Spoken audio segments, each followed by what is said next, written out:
Like and subscribe right now, or this will be in your bed tonight.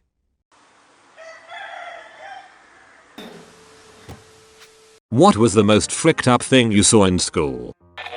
A kid hung himself on a playground our senior year. I hear his brother found him. This all happened a week after two of the brother's friends, also seniors, died when they wrapped their classic Mustang around a tree near the HS. Made for a rough senior year to say the least. Jesus Christ. Poor guy. How's he doing now? A kid jumped over the balcony to try and beat the rush on mashed potato day. He broke both his legs. Did not get his potatoes. Took me too long to realize mashed potato day is probably just the day your cafeteria serves mashed potatoes, and not some kind of big yearly mashed potato event at your school. Oh man, I wish it would have been a mashed potato event. That would have been so amazing. But alas, no, just plain old mashed potato day. It was every Friday and always a madhouse trying to get down to the cafeteria due to the way the school was set up. There is no way on God's green earth that school cafeteria mashed potatoes were so good that students looked forward to them. What the hell was the secret ingredient? Heroin? They were good. I think it was just the gravy. It was a solid country gravy. Terribly unhealthy with every bite. A kid clipped the tip of his tongue off with a pair of safety scissors after someone dared him to. One of my brother's friends cut the very tip of his nose off cause someone dared him to. Maybe it was to spite his face. A kid in my school year stabbed one of my friends in the back. Not verbally, I mean with an actual kitchen knife. We were 11. When I was 9, someone stabbed another kid in the back with a maths compass. Just randomly with no real motive or logic. Why do the most violent stories here involve elementary aged kids? Cause kids at that age are psychopaths. A girl was coming back from a doctor's appointment and wasn't there to hear that we couldn't get out equipment for recess. She opened the door, grabbed something and went to leave. The wind kicked up and slammed the door on her hand and she lost a finger. They rushed her to the hospital and they sewed it back on and eventually it was back to normal. But that was the most fricked up thing I had seen. I actually remember that happening to someone in the daycare my mum put me in. Needless to say, I didn't stay in that daycare for very long. In first grade, a boy pulled his pants and underwear to below his knees and laid down on his back. Then a girl spat on him. I don't remember why, but I will never forget that sight. 2 fetishes were born on that day. A couple fricking in the dumpster behind the cafeteria. For the rest of the year, people would walk up behind the dude crinkling paper and asking if it was getting him hard. Just to add a bit, 4 or 5 of my friends and I stumbled upon this event while we were coming back on campus and one of them went to throw his trash away. It got around the school pretty damn fast. It's probably a good thing that I'm old enough that the smartphone wasn't a thing when I was in high school, because there's a good shot that one of the group would have been dumb and taken a picture that included a 17-year-old having sex. Like physically in the dumpster or just behind it in some sort of enclosure? Inside the dumpster. Where the trash belongs. Why didn't they just do it? Next to the dumpster? Privacy bro. Having a guy who killed his wife then come to the school and held my class hostage to try to force the school to give him his son so he could kill him.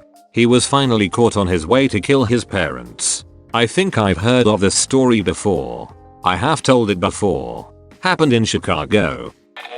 Some kid kept eating in the sink every week and they had to keep cleaning it up. One day I walked in the bathroom and someone had put it on the wall. Had some girls in my high school who were creating works of art in the same fashion. They were deemed the fecal phantoms and were never caught. We had the notorious swastikas made on the walls of a stall one day. Never found out who did it. I feel like I may have gone to your school, or fecal swastikas are more common than I'd thought, but I choose not to believe that. A girl had diarrhea and was wearing tights and sitting in class and the tights started getting really lumpy, but she didn't get up to go to the bathroom. What the frick? Gotta wait to move slick and sly with the crowd so when it runs down your leg you can kinda shake it off since there's less suspicion of who it came from. Who's gonna check or notice if I ate my pants while in a crowded hallway, right? As you briskly walk to the locker room before anyone else and then hide in that bathroom until the bell rang. and then wait until everyone leaves so you can safely change out of your mud diaper and dispose of the evidence. Can't say I've ever been in that situation, but I get it. I saw the PE teacher getting a heart attack during class and dying. It was freaking scary. Half the teachers at my school are old, some 80 plus, so it is inevitable that will happen at my school one day. They train all the students how to use a defib and do CPR, which I personally think all schools should do anyway. What are you going to do when your heart stops? I would die. And you're okay with that?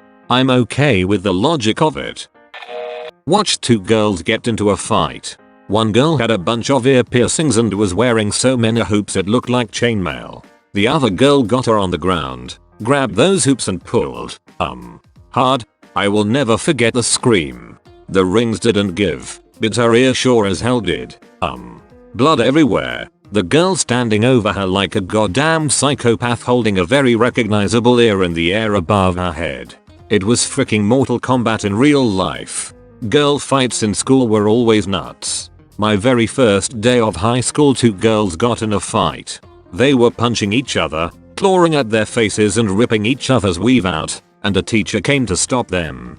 Well, this teacher was rewarded with a shot to the kidney and he got dropped. What an intro to high school that was. Her ear actually came off, like almost entirely. There might have been a nub left, but there was enough of it held high that if someone hadn't seen it happen and just walked by, they would definitely know it to be an ear. What happened to the girl? As far as I know, neither of them came back to school. Word around on Vango was that they tried to reattach it, but it wasn't good. Sub-Zero ended up in juvie. I worked at an American school in China a while back. One day, one of the school buses was on the way to campus from the city and there was an accident that students saw.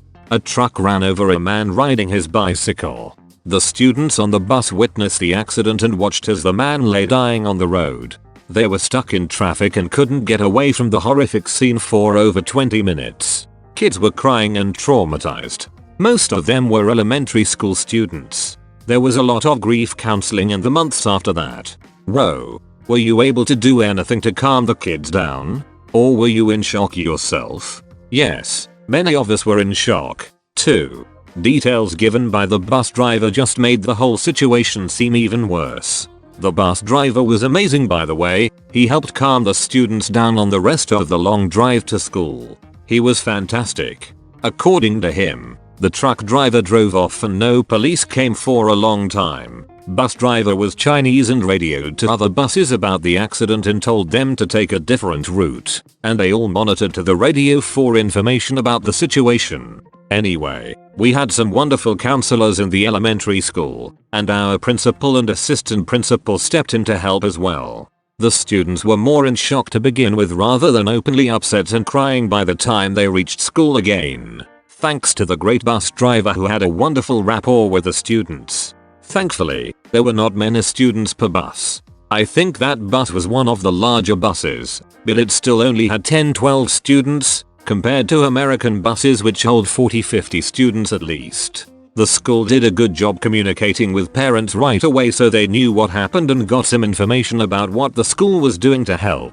In the end, while all students were monitored on an ongoing basis, only a few showed need for weekly sessions with one of the counselors over the course of the next few months. It was crazy, and I wonder about those kids and what they remember. It had to be scarring, and our scope of care was limited.